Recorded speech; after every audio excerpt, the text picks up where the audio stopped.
The following program, Live and Learn, is made possible by the Seniors Foundation and key benefactor BVH Architects. You can check out online information for older adults at seniorsfoundation.org. Welcome back to Live and Learn. I'm Dolores Lintel, one of the hosts, and I'm pleased to have as my guest today Beth Bry, who is a nurse practitioner for the Nebraska Heart Institute. Since February is Heart Health Month, we have a lot to talk about, and she will be answering a lot of the concerns for our senior audience. To put it in perspective, I understand that heart disease is one of the leading killers of both men and women. Is this true? That is true. Coronary artery disease is the leading cause of death for both men and women in the U.S. In fact, every 25 seconds, someone in the U.S. will have a heart attack. And one of these will die every minute in the U.S. from a myocardial infarction or heart disease. Ooh, coronary. That's a startling statistic. It is. Yes. Now, there must be some things that we can understand and learn to deal with this. So what are the symptoms if someone thinks they may have a heart condition? The symptoms can vary with coronary artery disease. The most common one we think of would be chest pain. Usually this is described more as a fullness, tightness, heaviness in the chest that may also be described as a squeezing sensation. Mm-hmm. Sometimes people think it's an indigestion where it's actually coronary disease. There's other symptoms that they can have too. They can have radiation of those symptoms to one or both of their arms, up into their neck. They can have some tightness in the neck or in the jaw, and even in the upper back. Is that a cramping feeling? It can be a cramping feeling. It can be a numbness. It's described differently for different people. All right. And a shortness of breath or other symptoms that would alert them? Sometimes they can have symptoms associated with the chest discomfort, or they may just have shortness of breath as their primary symptom. Diabetics especially will have shortness of breath as their primary symptom. Mm-hmm. The other symptoms that may come along with the chest discomfort would be if they break out in a cold sweat, become lightheaded, short of breath with this, or even just a decrease in activity tolerance or fatigue.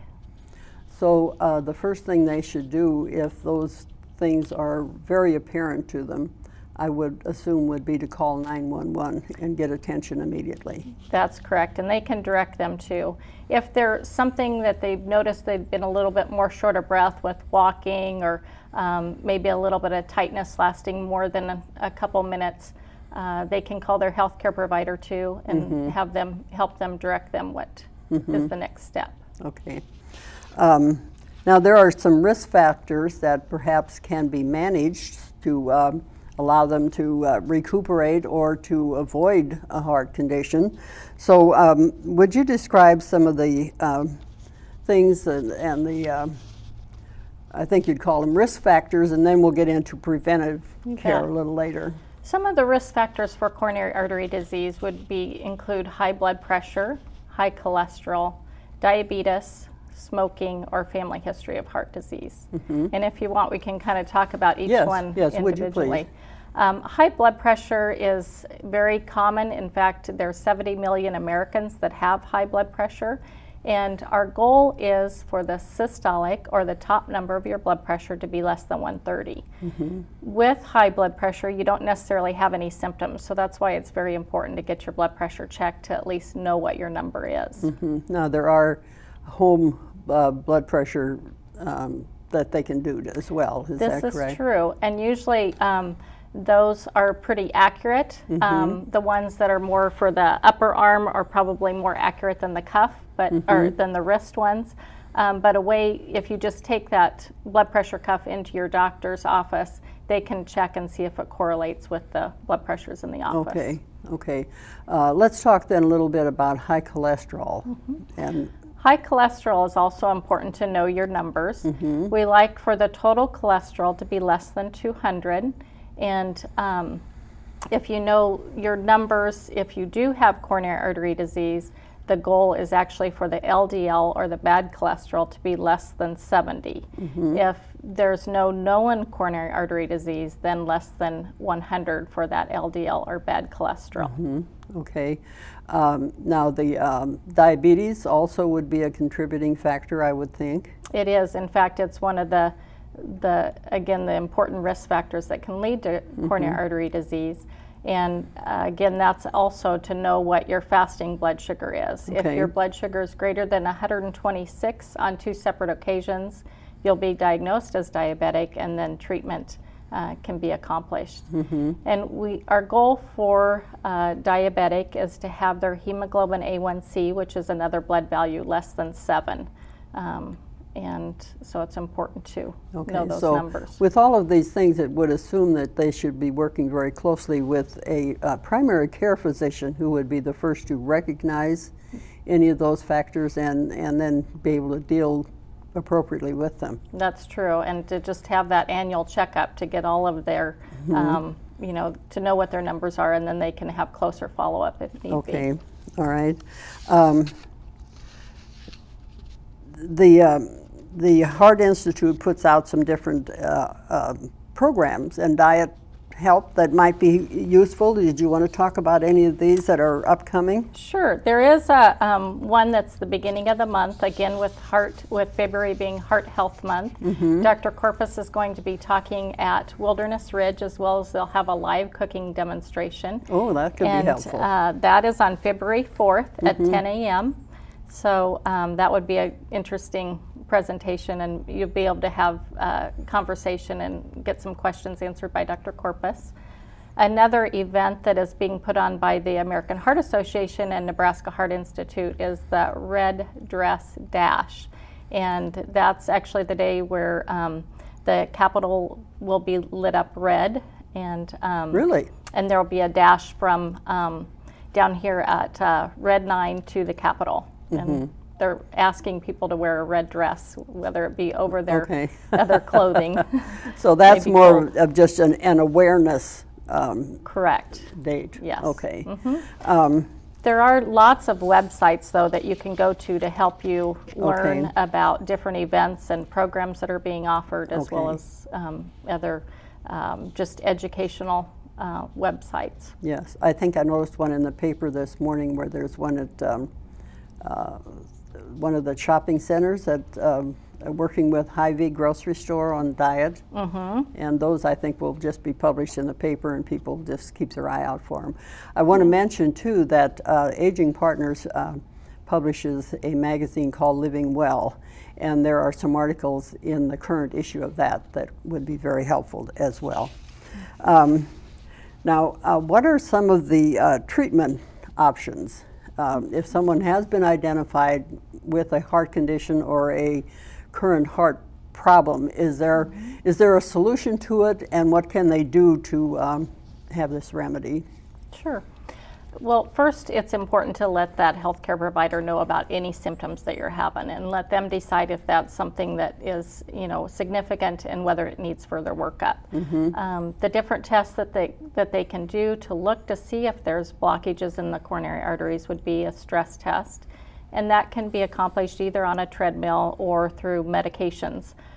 They may add an echocardiogram, which is an ultrasound, to that stress test, or even a nuclear perfusion study to help us to identify if there's any blockages in those arteries. Okay. There's also a couple different type of CAT scans, both a calcium score, and the one that's even more specific would be a coronary CT angiography, where it actually shows those arteries and if there's any blockages. Okay. But the gold standard would be a heart catheterization, where they Okay. actually go in and inject dye into the arteries and Okay. take X-ray pictures. So if they find a blockage, then is it automatically handled surgically, or are there other No, methods? actually, depending on how much blockage and how much there is, it may just be risk factor modification. So again, working on that diet and the medications for your blood pressure, your cholesterol, diabetes. And I think we missed the smoking, which of course is very important to quit smoking. Okay. So we may just go with the risk factor modifications. It may be something that we're able to just treat with medications, Or if there is a blockage that's greater than 70% blocking that narrowing, we may put a balloon and a stent in there, which is a little wire mesh to help keep Okay. that vessel open. Okay. If there's enough blockage in there that's not amendable to that stent, then they may need open heart surgery or coronary artery bypass grafting. Okay. So people shouldn't fear going to the doctor and get their symptoms identified and their risks modified if they can. It's not automatically bypass surgery or something that dramatic. That It is can be. correct, yes. Yeah. And it's important to get it treated before you have had a heart attack because it's a lot harder to work with the symptoms of heart muscle dysfunction than to treat the coronary artery after disease. the heart has been damaged to get it to repair. One thing I've heard a lot about is an irregular heartbeat. How does that factor into these? Irregular heartbeat may or may not be related to blockages in the arteries, and that's again something, if you have an irregular heartbeat, it's important to talk with your physician about, and they can help identify if you're at risk for a stroke because of the irregular heartbeat, or if it's just a natural occurrence. Okay. That everybody has some extra heartbeats, and some people are more Okay. symptomatic than others with it. Is that a genetic thing, or is that something that happens because of their lifestyle? It can be either. I It could see. be genetic, or it could be related to lifestyle. If people drink a lot of caffeine or a lot of stress can bring on some of I the more see. benign or extra heartbeats that aren't as significant. Okay, all right. So there are some things that can be done. Let's talk a little about the preventive measures, diet, exercise, and so forth. What are your recommendations on those? Well, first, it's important to know if you're overweight, because if you are overweight, then that puts you at risk for developing diabetes, high blood pressure, Okay. and it will affect your cholesterol.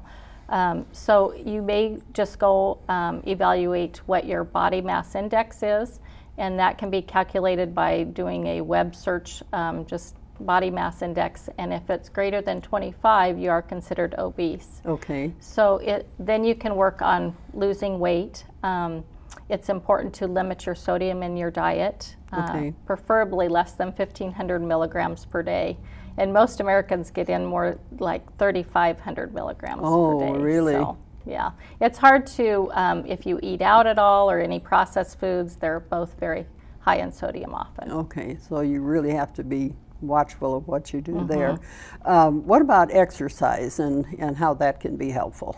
Exercise is very important. In fact, we recommend 150 minutes per week of moderate exercise. This could be accomplished by doing 30 minutes of moderate activity 5 days a week. It could even be a 10-minute walk with each meal 5 days of the week, and you'll get your 150 minutes in. If it's more a vigorous exercise, then 75 minutes a week Okay. would be. So it's not too daunting if you break it down to 10 minutes after a meal. That's doable for most people. So that's helpful. It isn't such an overwhelming thing that you hate to get started on the challenge of doing it. Right. Yeah. You may want to talk with your healthcare provider just to kind of help you figure out what is a good exercise program for you, Okay. and if there's any of these tests need to be done before beginning Okay. an exercise program. Oh, certainly. Yeah, it should be done under their guidance. Okay. What about sleep? The importance of getting enough sleep. It is important, preferably 8 hours a day. And if people have sleep apnea, which is often undiagnosed, they're not able to get adequate sleep, even though they may be in bed several hours, they're not getting that restful Yeah. sleep they need. And lack of sleep, it would seem, would raise your blood pressure. It definitely does. It can Okay. increase that irregular heartbeat or those extra beats. And add to stress because you're not feeling restful That's true. during the day. Okay. Well, I hope we've been helpful. You've certainly given out a lot of good information, and I thank you so much for taking the time to do this for us. You're welcome. And Live and Learn will be back after this. Today, you could save a life. Working smoke alarms help save lives, so you should have one on every level of your home and in every sleeping area. When a smoke alarm sounds, you may have only seconds to escape, so have an escape plan and practice it. Know at least 2 ways out of every room, have an outside meeting place, and never go back inside. Test your smoke alarms at least once a month and your home escape plan twice a year. And remember, today, you could save a life. Welcome back to Live and Learn. I'm Harlan Johnson. Today I have the opportunity to introduce to the Live and Learn audience one of our new hosts. So I want to introduce Lita Powell Drake is a new host. So Lita, welcome to Live and Learn. Thank you, Harlan. I've talked to you for years. You taught my son how to swim. Oh yes, At we the go back for a long time. Glad to be here. And so as I was talking to Lita, I've done a show with Lita about Calamity Kate, about KOLN TV, about NETV, about her being production relations with Salvation Army. And Don Gill did one about going into the Hall of Fame for broadcasting. But there's a lot to tell about this girl that we haven't talked about. Now, tell us about the Powder Puff Derby. Well, I'm going to keep doing things till I get it right. Anyway, I got the opportunity to learn to fly. And that was a thrill for me because I didn't know when they asked me, do you want, this was Duncan Aviation, do you want to learn how to fly? I said, how long is that going to take? I figured it would be like flying a car in the sky. That would be simple. Ooh. There's a lot more to learn about flying than just driving a car in the sky. So I got the opportunity, and then the exciting thing was after I got my pilot's license, I was able to fly with the Blue Angels, who were just in Lincoln last summer. And that was quite an experience, and I wanted to tell you a little bit about that. Well, yeah, but tell us about the Powder Puff Derby. Yes, I wanted to do that first. Okay, there you are. In fact, this was 1973, and this was the Powder Puff Derby all across the United States. It's a 2,600-mile flight. And we were flying in a Citabria, C-I-T-A-B-R-I-A, which is a little high wing, tandem, one person sitting in front, one person sitting in the back, and tail dragger airplane. Old airplane. But they encouraged us to dress, since we were partners, dress alike. So I went as the Manfred Baron von Richthofen, the German ace of World War I, and Sally Green Davidson from Monroe, Louisiana, I call her the last of the Southern Bellies, went as Eddie Rickenbacker, the American race. And we had so much fun in terms of running across the country. You can't do anything without fanfare, something like being the Red Baron, Lita. Now, after the Powder Puff Derby, and you started to talk about, is the Blue Angels, and you added a little more speed here. Oh, I was so thrilled to get that opportunity to fly with the Blue Angels. And I know that they go very fast, and I know they go very, very high. So I was determined to learn about how the lack of oxygen way up at altitude is going to affect your brain. And it's called hypoxia if you get it. And when you get it when you're flying, the symptoms will always be the same, so you should recognize those symptoms. Some people will lose your fingernails will turn blue. The lips could turn blue. Well, I was wearing lipstick and fingernail polish, so I couldn't tell. Some people get a headache. Some people get a pain back here. Some people feel euphoric. And they're going to take off your oxygen mask at 25,000 feet, and you will begin to experience it. Now, they made a mistake with me because they told everybody, don't worry about finishing this little test that we're going to give you. No one has ever finished the test. Well, all I heard was no one's ever finished the test. I was determined to finish that. So my symptoms were euphoria. I felt great. And I'm just concentrating so much. It was a very simple test. Write your name, rank, and serial number. Well, I didn't have a rank or serial number. I wrote my name. And, they wanted your name written like first initial first. Just already I'm experiencing hypoxia and don't recognize it, you see. And then it said, is there a 4th of July in England? And I thought, well, we celebrated our independence from July 4th, 1776. No, there's no 4th of July in England. Okay, I finished the test. I looked up and everybody else had their oxygen masks on. Not me. I finished the test. That's all And so they said, "Get her on oxygen," and my oxygen mask was right here. I get her on oxygen. They put the oxygen on my face. I breathed in. I looked down at the test and thought, "Oh, I hope I'm not being graded." I finished the test, but I had hypoxia big time. Okay. All right. Well, let's see. There you are now. Then got the opportunity, fly. There it was. Oh, and that was so thrilling. And we were going to be going 550 miles an hour. And when we took off in the Lincoln Airport, running down full throttle down that runway and taking off vertically, straight up into the air. How many G's? Well, that was coming down. I think we probably pulled about 3 Gs. That was extraordinary. The first thing I had to check out was I found the barf bag. I thought, oh, just in case. And there was a lever that said, pull to eject. I thought, there's no turning back now. As the canopy closed over my head, and you had to sign a little piece of paper that you can't sue Uncle Sam. So now the thing is, the pilot didn't know that I also had a license, but he started as we were, going straight up 550 miles an hour, doing barrel rolls, aileron rolls, wing overs, and he has a little mirror where he can look back at his passenger. And I obviously had a grin from here to here. He said, and I'm asking him questions about all of his maneuvers. And he said, "Do you fly?" And I said, "Yep." He said, "You licensed?" I said, "Yep." He said, "You current?" I said, "Yep." He said, "You want to take it?" I went, oh, thinking he was joking. I can't fly. I can't fly an A4 Skyhawk Blue Angels plane.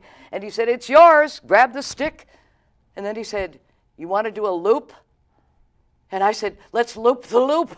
She said, pull back on the stick, pulling back on the stick, plane going straight up like this, upside down, coming back down into the loop, pulling G's, crushed me down in the seat. My helmet weighed 1,000 pounds, and I didn't die.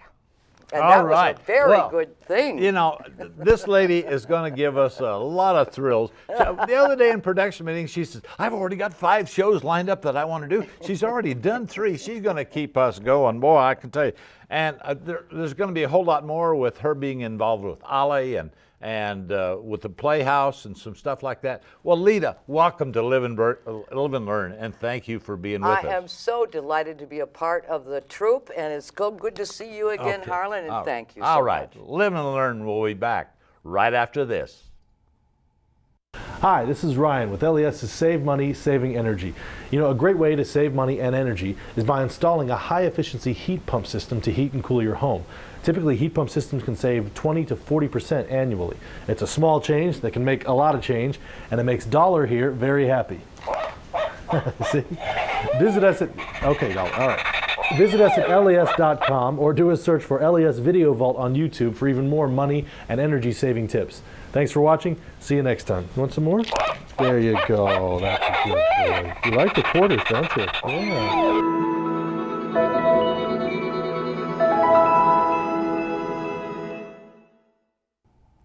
Welcome back to Live and Learn. I'm Dolores Lentel, and I have the pleasure today of introducing one of our new hosts, and she's Kristen Stoes, and we're so delighted to have her. She brings so many new interests and so many broad experiences to our show that it'll be a real pleasure to work with you. We want to find out a little about you, Kristen, so if you would tell us about your early growing up years, your education, and some of the things about your childhood. Sure. I grew up in Hastings, Nebraska for the most part, and I'm an only child. I was very close with my parents and grandparents. I had a wonderful formative early childhood growing up in Hastings. Then I went on to the University of Nebraska here in Lincoln. I graduated in 1973 with a business administration degree. I was able to put that to use for a few years at United of Omaha and in a couple of business offices, while my husband, Gene, was obtaining his medical training. I see, okay. He decided to go into obstetrics. And so while I thought I might remain in the business world, I decided with his uncertain scheduling, it might be better if I was the flexible one of the family. So I decided to stay home with our children after they came along. Okay. So tell us about your family then, and your son, you have 2 sons? Okay, Yes, tell us a I little have about 2 them. sons, Brett and Todd, and they afforded me the opportunity to volunteer for every parent group under the sun, as I like to say, and I did when they were home. Being a stay-at-home mom was the best decision I could have ever made. Oh, and that's so much fun. It really is. It opened up a whole new world for me. I took advantage of that, and then they went on to the University of Nebraska, and after they left home, I turned to the community for volunteer work. Okay, so you then came into the performing arts and you volunteered a lot there, and tell us about some of those experiences. I think that the performing arts and the visual arts bring so much into our lives. I cannot imagine life without them. You can see on the screen I'm presenting a check to Charles Bethea. That was when I was a member of the Friends of Lead Board of Directors.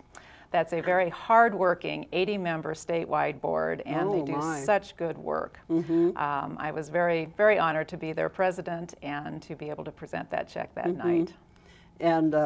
And then you have other opportunities to volunteer with them as well, I suppose, getting programs and things that are of interest to the community. And there's a lot of work that goes into the Friends of Lead. They have several factions. They work with education, bringing performers out into the community to work with schools, and you know, we certainly fundraise in various and sundry ways. And now that I'm no longer on the board, there's also an auxiliary group called the Legends, and so I'm involved in that as well. Okay, so there's a lighter side to Kristen as well. So tell us a little bit about the fun things that you've liked to do and have some fun with it. I can be a little crazy.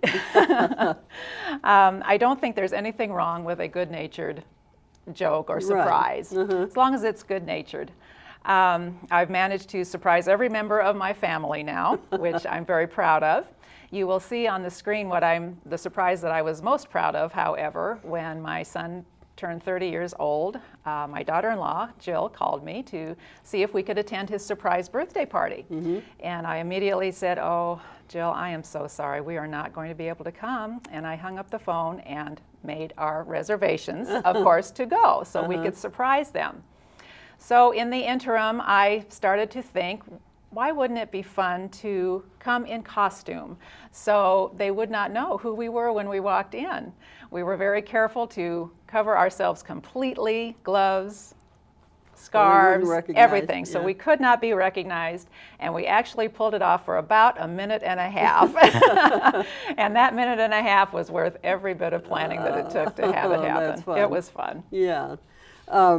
So tell us why you are interested in being involved with Live and Learn, and how you plan to be in part of this. I turned 60 years old in September, and I just thought it was time to do something new and different. And this opportunity became available, so I thought I would give it a try, give myself a little bit more of a different focus for a while. But really past that, being an only child and being very close with my parents and my grandparents, I have always respected and revered the older generation. And I think when you walk the walk with people that you love and see the trials and tribulations that you face in older age, the things that can come along, I think your heart goes out and you want to give back in that arena. So a couple of years ago, I was approached about being on the Seniors Foundation board, which I did. And again, I was very honored to be president of that organization for a year. I was extremely pleased to be able to be on the formative committee of the Lincoln Seniors Transportation Program. Oh, how interesting. It really is amazing to see an idea develop from just an idea to fruition and to have it be ongoing in the community. This is a program that provides transportation to seniors purely for social interests, and it is so important to keep going socially at no matter what age you're at. So that was an accomplishment that I was very proud of, and I think this program will bring ideas like that to the public. And with that program, there's so many people who tend to be isolated unless they can get out into the community and do things, and that you must feel very satisfied to be able to be a part of that. And that is one of the number one things is social isolation can do great damage to people. They Yes. need to stay involved and active and remain in society, Yeah. remain social. Yeah, and with your interest in the older generation, you've really proven that. Yeah. Thank you. I hope Well, so. I want to welcome you, Kristen. I think it's going to be a joy working with you, and I think with all of your interests and involvements, you'll bring a lot of interesting folks to the show. So, Well, thank you, welcome Dolores. to I'm Live and looking Learn. forward to it. And Live and Learn, we'll be right back. Getting older or caring for an older loved one isn't easy, but there's no need to go it alone. Aging Partners offers you unbiased expertise for your aging journey. We'll help you navigate staying healthy and fit, ever-changing financial and insurance mazes, and making sure your home fits your needs, all while maintaining your independence and having some fun along the way. Call Aging Partners today to begin your journey. Welcome back to Live and Learn. I'm Kristen Stowes, and I'm so pleased to welcome my guest today, Beverly Ashley. Welcome, Beverly. Thank you, Kristen. Beverly has become an artist since her retirement and has a wonderful philosophy of life and of art to share with us today. At our first meeting, Beverly, I was greeted at your beautifully decorated doorway by a lovely piece of art entitled Janus. I'd like to start today by having you explain how you created this piece. It is located behind me. I kind of stumbled onto that. Janus is the name of the Roman god for January. January is named after the god Janus. And I happened to find a picture of a woman that showed the front view and a side view. And I thought, aha, that would be a good replica of Janus. So I began with that idea. This would be my goddess, Janus, so to speak. Janus, the face of one side, faces backwards, looking at the year behind. So, for example, we might look at the past year, but on the opposite side is her face then looking forward into the future. Legend states that when Janus looked behind, he had a big frown on his face. He was disappointed in the year that had transpired. When she looked ahead, or when he looked ahead, there was smile and optimism and so on. And that's what I tried to illustrate in the picture. I used the cutouts, the tear-outs of collage, that technique, ribbon and some paper napkin, that type of thing. But that's how I began. Someday, I hope I would like to develop the months of the year with the picture of the god, so to speak, or the goddess, illustrating that year. That would be fun. So one project kind of brings you to others, I'm sure. Yes. Yes. You never run out of ideas. That's right. That's right. So before retirement, what did you do in your professional life? In my professional life, I was served as a teacher and administrator in the Lincoln Public Schools. I was with Lincoln Public Schools for about 35 years, and I retired in '94. Oh, that's wonderful. Very Yes. fulfilling, I'm sure. So now you have discovered this artistic medium of collage. How did you begin doing this? How did I begin? Well, I have a friend who lives at the Legacy, Fern Beek, and she and I will often eat together, and she said to me one time, "There's an art class now, Beverly, and Jean Martin teaches it. You must go and take part in that class." And so I made a mental note of it, and the next time it appeared on the calendar, I went down there. And I was real pleased and satisfied, and I haven't missed an art class since. So it started you off on a new passion. Yes. Well, your work and your themes of your pictures are so varied, it was very difficult to pick out just a few to show today, but we have 3 that we'd like to look at now, and like to have you explain how each one was created. Our first piece is on the table, and it is gloriously colorful. That first piece is entitled "And the Earth Was Void." And I referenced in Genesis 1, the first verse. It says, "The earth was void and without form." And to me, that kind of depicts what the earth might have looked like at the beginning, the gases and so on. Okay. There is a substance there, but it's gassy. You can't put your hands on it. Mm-hmm. How I did that was kind of fun. It's melted wax is what it is. Okay. And you put that wax, an assortment of wax on your board or whatever you're working on, maybe a canvas. Okay. And you take a heat gun and you begin to melt that wax. You begin to swish it around with that heat gun. Mm-hmm. When it begins to take the form that you would like, you can work with it quite a bit, but when it gets to that point, then you set it aside, and it will harden and stiffen, and that becomes your picture. The neat part about that, Kristen, is if I were to take a heat gun to that picture today, I could redo it very nicely. It would create a different feeling, whatever you wanted to do. I see. So, well, it's perfect the way it is. I don't think you want to change it. Our next picture has a very serious subject. This picture is Dad dies at war, and the middle part are the puffballs, the white, the red, and the black. And the white then, Kristen, are pure objectives for going to war.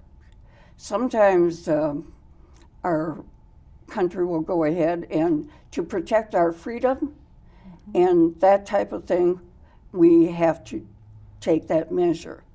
The black and the red, of course, depict blood and some things that happen that we don't want that relate to war.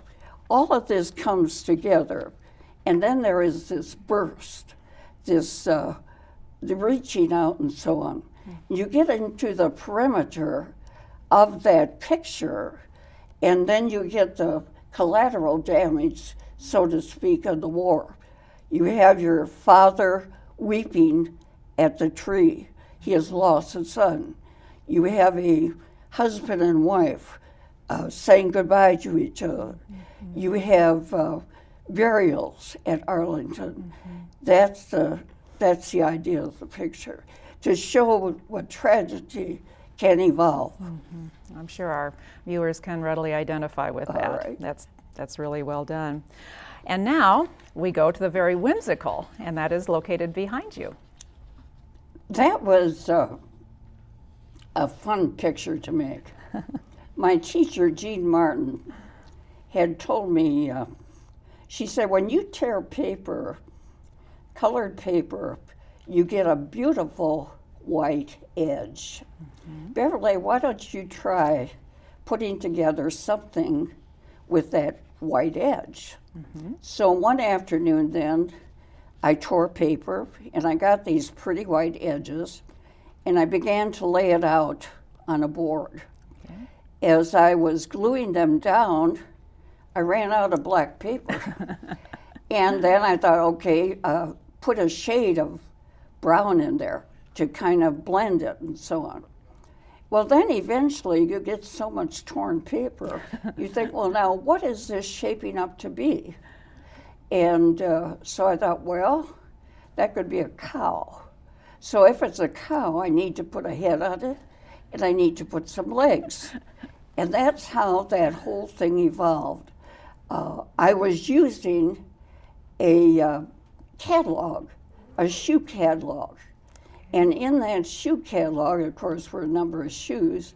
I thought, well, why not put red shoes on this cow? So I played with that. And then I thought of Dorothy in The Wizard of Oz and her red shoes. And I thought, okay, you have red shoes.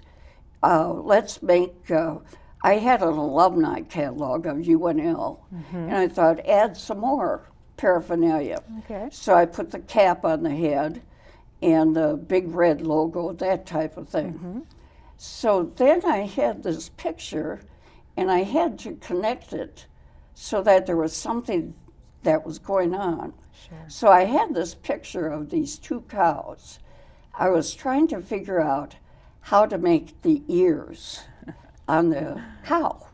So I incorporated that picture, and the cows that are wondering what this other cow is doing, what is that strange cow doing, wearing the red shoes, we're not in Kansas, that kind of thing. And so we got to go Big Red. I think any University of Nebraska fan would love that. Thank you. It's very, very lovely. So obviously this is a wonderful pastime and hobby for you now.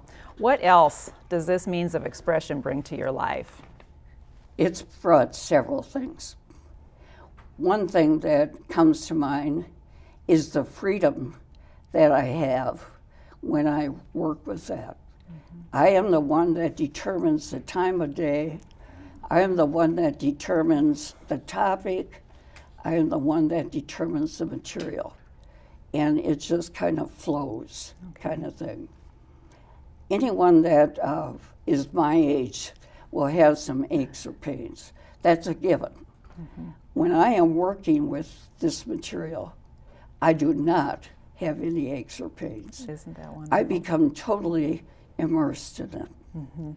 Another thing that I like about it is the challenge. The whole arena out there of materials and techniques, all of this is just a beginning kind of thing. Yes. There are so many other avenues. Plus the fact, the idea of relating what I do to my topics of interest, the versatility of it. Sure. So all of Sure. those things. Well, it's wonderful how it all comes together. Thank you. We have saved one last picture for the ending of our talk because it expresses so perfectly what Live and Learn is all about. You have written a lovely description of this, and we'd like to have you share that with us at this time. The name of this is Where Do I Fit?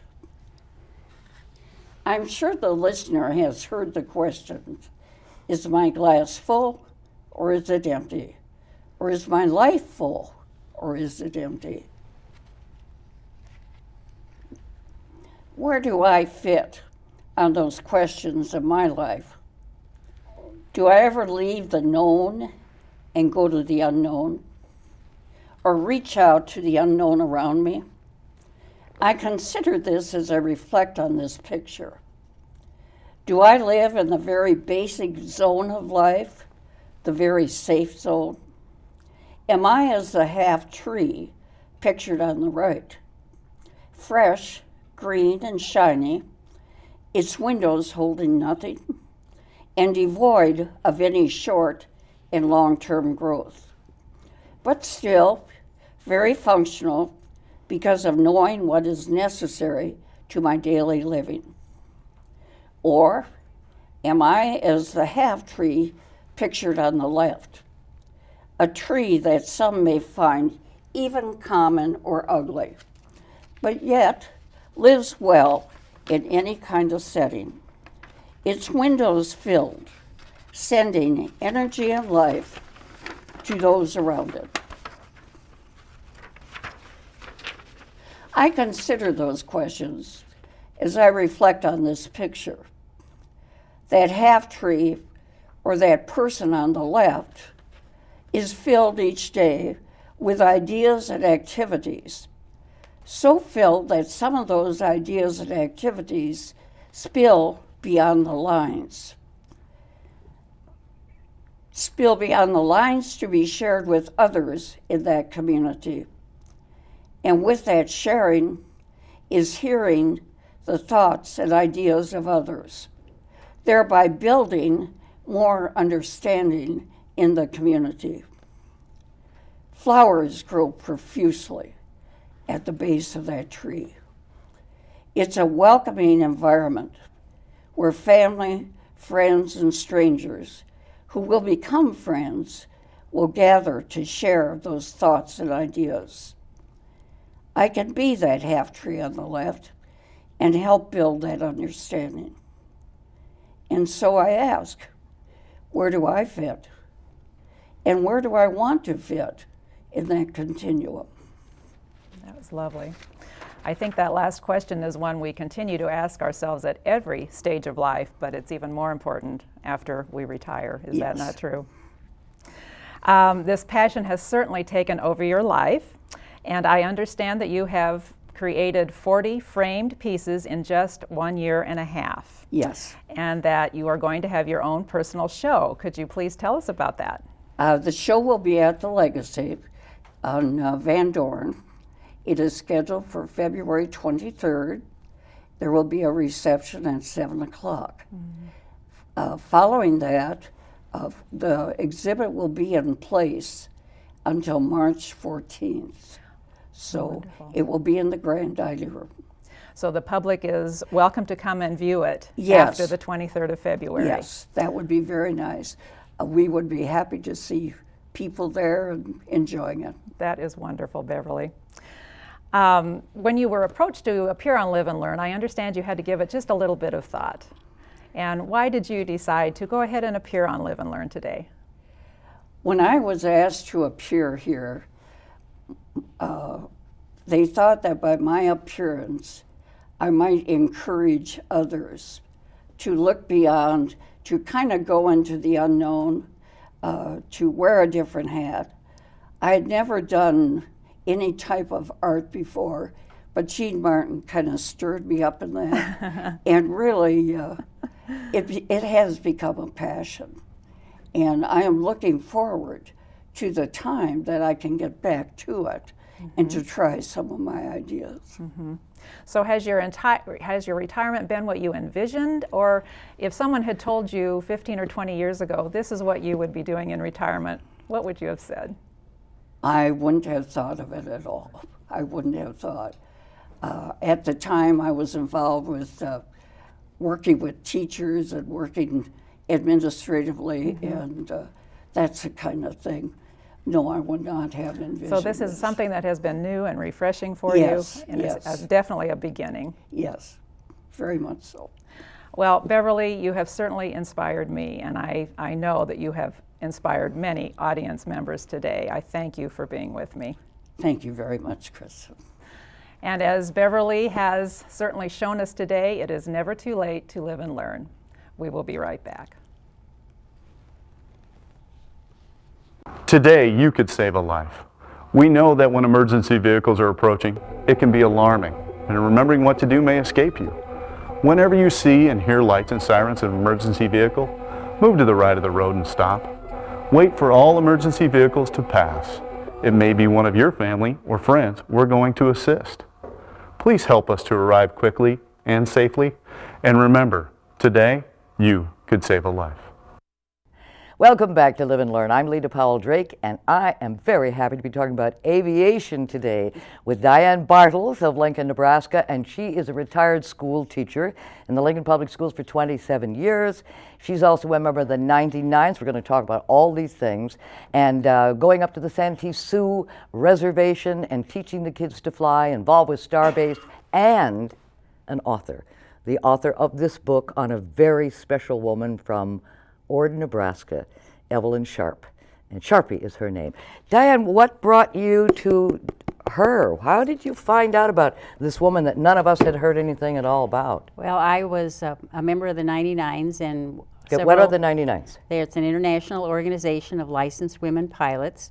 Amelia Earhart was our first president back in 1929, and I belonged to the Nebraska chapter. And several of our 99 members, we used to travel around in the summer and go to the fly-in breakfast. And one of them happened to be in Ord in 1973. So we flew in, ate the fat-laden breakfast of sausages. The fat lady breakfast? Laden. Full of fat. Laden. Full of fat breakfast, which I don't even go near today. But finished, went into the hangar, and there on a small table, Dr. Abel, Evelyn's mentor, had arranged newspaper articles, photographs, personal letters, and I was taken. I had never. I'm so glad that you discovered this young girl and what she had done, learning to fly in Ord, Nebraska, and as a result, she became something special. We have a picture of what it would have been like back in, this was 1940. No, much earlier. Much earlier. 1936 is when she first started flying. All right, so she would be landing in the snow. But she was on the frozen North Loop River, and that's where the men and a few women landed during the winter season because their runways were mowed alfalfa fields, and that didn't suffice for snow and ice during the winter. It's kind of scary to land on hard water and well, hope you would for hope the very it was best. frozen. Yeah, and look at the way they would have had to have dressed in that particular time, especially with open cockpits and things, with all the leather and the fleece and everything that when a cold Nebraska winter. Now there's Sharpie in, what is she doing? Well, she was a member of the original 25 women who were part of an experiment through the War Department. This is now World War II, to see whether or not women were capable of flying airplanes. You and I know that when we get into an airplane, it doesn't ask whether we're male or female. You know, we just do it, and it's very accepting. But back in those days, they weren't sure women could. And so this photo that you just saw is her first flight for the Army Air Forces in 1943, and it was the first time a woman had ferried this airplane or flown it to a training field in the United States for men who were later going to fly combat. So the planes were manufactured all over the country, but the men were serving in the war. So they allowed women to ferry them to either the East Coast usually, because they were going over to Europe. And so those amazing women back at that time, and really weren't given much credit, were they? They were not given any credit until 1977 when they were declared veterans. And then later, just recently in 2010, they were awarded the Congressional Gold Medal. Now those were the WASPs. Correct. The Women Air Force Service Pilots. And when did they officially get that name? It was in August of 1943. Speaking of the Congressional Gold Medal, now that is a very special thing to have. And this young lady, Diane Bartles, was able to get it for Evelyn Sharp, with all of the tremendous research that she did to bring her name into the forefront of not only Nebraska, but to the whole country. And that's one of the highest awards given, isn't it? It is the highest award given to civilians by our Congress. Now you went to Washington and got it. Correct. I was able to go as a representative of the family, and was there on March 10th of 2010 when they read her name, and I proceeded to pick up her medal. Now, what would you say the legacy of Evelyn Sharp is from Ord, Nebraska? There's a beautiful color picture of her here, which is so extraordinary for her to have found all these things and put them together in the book. What is it about her? Well, it represents for all of us. I don't care whether you're male or female, if you're younger or if you're older. Evelyn's life represents the dream that a little girl had about wanting to fly and to make aviation her life's work. And through her perseverance and her commitment, her character, people in the community saw that she was worthy of that support because her family could not afford to provide the flying that was necessary to make her dream a reality. So it's just a great story about those of us in Nebraska who still want to help young people who have a focus and have character, and they can see that they can behave their way toward making their dreams reality. And she died very young, at age 24 in about 1944. So I'm glad that she has preserved the memory. Now we're going to move on to another. There is the plane crash, 1944, and she was only 24 years old. Yes. bless you for having written the book and keep that memory alive of this. Now, but she's still flying. This woman's still flying. And she joined the Powder Puff Derby, the all-women's transcontinental air race, and you were flying with Jan Hines from Lincoln, Nebraska. And what airplane were you flying? And this is the first one, you and Jan. In her Comanche 260. It was a really high-performance airplane, and Jan had flown several races. And she asked me if I would like to be her co-pilot on that race that it initiated in Carlsbad, California. And then you can see on the screen where we went through the middle part of the United States like we usually do on these races, and ended up at the terminus of Elmira Corning, New York. And how long would it take you to fly that little plane all the way across the United States? Well, we actually flew it in 2.5 days. The race itself is a 4-day race, but we waited in Albuquerque for weather and then flew from Albuquerque to Niagara Falls, New York in that day. And is the first plane who gets to cross the finish line is the winner? No, it's handicapped according to your make and model, and so you either have a plus score or a negative score based upon your ground speed. That was quite an experience for you, wasn't it? It was overwhelming. But you're here to tell us the loved it. story. Yes, I loved All right, it. now, one of the things, when you fly the race, you have to fly a timing line at each of the stops, which are about every 150 miles across the country. And so there has to be something visible that's on the ground, and you got to be able to see it. And that's not, of course, on your map that you're looking at. So Diane drew this is a hand drawing. This is the... Explain it. You have a timing line, and about 5 miles out you call in, and then another 3, and then 1, and then you dive for the timing line where, of course, your time will be taken. And so these lines with the little arrows and everything show me where I'm to tell my pilot that she is to fly, and then of course you have after that you turn around and come back and you land on the runway. So I did this for every you land on the runway. I did this for every airport. All right, that was in 1973. Then she waited 37 years? 34. to fly it again. Only actually the Powder Puff Derby stopped it started in actually 1949 and went up until 1977. Yes. All right, Diane waited 37 years to fly a new race that they had created called the Air Race Classic. So now you're getting a little more sophisticated and older. That is correct. I'm not sure I'm more sophisticated, but I am older.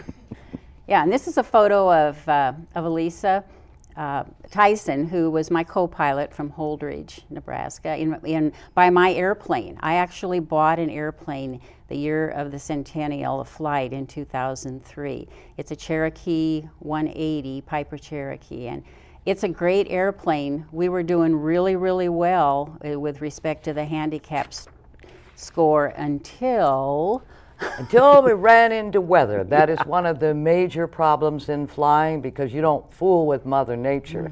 So you ran into a thunderstorm or squall lines. Ahead of us. Yeah. And this is a great photo of it. Yeah. We had left Bangor, Maine in a rainstorm, and we were heading for St. John, New Brunswick, Canada. And there was this squall line, which is a series of thunderstorms ahead, and I just said to my co-pilot, we're not going any further. We're either going back or we have to land. And so it's just amazing. I looked down out of the left window, and there is this airport, a single runway carved out of trees. So I said, this is where we're going to land. Elisa found it on the chart, and so I knew what the altitude or the elevation was, and we came around and landed. And within minutes, a second airplane was in the pattern landing, then a third airplane, then a fourth airplane. So we had 4 airplanes there that could not go through because of the weather. And another one was from Nebraska. Yes, the second airplane was our team from Nebraska. We had 2 teams that year. So that was the end of the race for you in terms of being competitive. That is because correct. You lost all that time. But weather is a big problem. You've got to be very, very frightened of Well, it. I wanted to live to fly another day. And you have. You certainly have. That's a good thing. All right. Well, in addition to all, the currently that she is flying, she also teaches kids up at the Santee Reservation. And we've got a picture of what the crew that works out with these folks with the helicopter. And what do they do? Well, this is a program that is Starbase Nebraska, Inc., and I'm the president of such. And we provide opportunities to teach young people science, math, engineering, and technology. And this one is at Santee, and it shows all the role models that I brought with me last year. And you can see there are members of the Guard. We have Air Force Junior ROTC from Lincoln, and we have the UNL ROTC students plus Silver Wings, and we go up there as role models and speak to the students about the importance of staying in school, going on to a 2-year or a 4-year college, so that even if they want to come back to the reservation, they will have skills and talents that they can share. STEM, S-T-E-M, standing for? Science, technology, engineering, and math.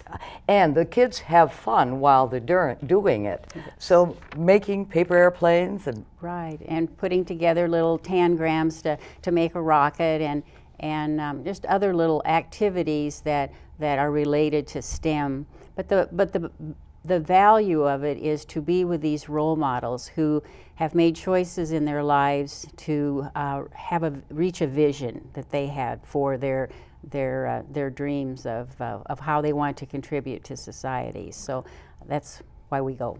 That's the contribution you have made to society and to aviation in particular.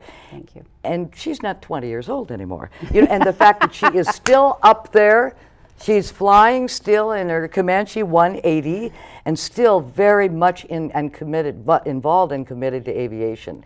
Correct. I'm so honored. When you and I flew in the Powder Puff Derby in different airplanes, that was 1973. Correct. But you have kept it up. I congratulate you for that. And for the fact that she has written and the great history of Evelyn Sharp from Ord, Nebraska, and it is the life story of Evelyn Sharp, Nebraska's aviatrix. Our guest has been Diane Bartles of Lincoln, Nebraska, aviatrix also. Thank you, Diane, very much. And don't forget, it's never too late to live and learn.